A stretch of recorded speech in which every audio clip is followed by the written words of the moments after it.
వేములవాడ ప్రాచీన ఆలయం ఉండి లెక్కింపు కార్యక్రమాన్ని ఆలయ ఓపెన్ స్లాబ్లో నిర్వహించారు. వేములవాడ శ్రీ రాజరాజేశ్వర స్వామివారి ఆలయ హుండీ లెక్కింపు కార్యక్రమాన్ని ఆలయ ఓపెన్ స్లాబ్లో గురువారం రోజున చేపట్టారు. నెల రోజుల హుండీ లెక్కింపు కార్యక్రమం సందర్భంగా ఆలయ ఈవో వినోద్ రెడ్డితో పాటు ఎస్పీఎఫ్ పోలీసుల పర్యవేక్షణతో పాటు సీసీ కెమెరాల నిఘా మధ్య జరిగిన హుండీ లెక్కింపు సందర్భంగా బంగారంతో పాటు వెండి, నగదు వేరువేరుగా లెక్కింపు కార్యక్రమాన్ని చేపట్టారు.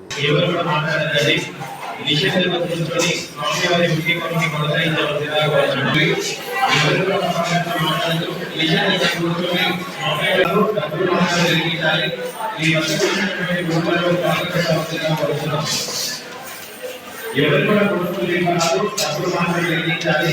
ఈ మధ్య వచ్చినటువంటి గొడవలను స్వాగతం చేయవలసిందిగా కోరుతున్నాం.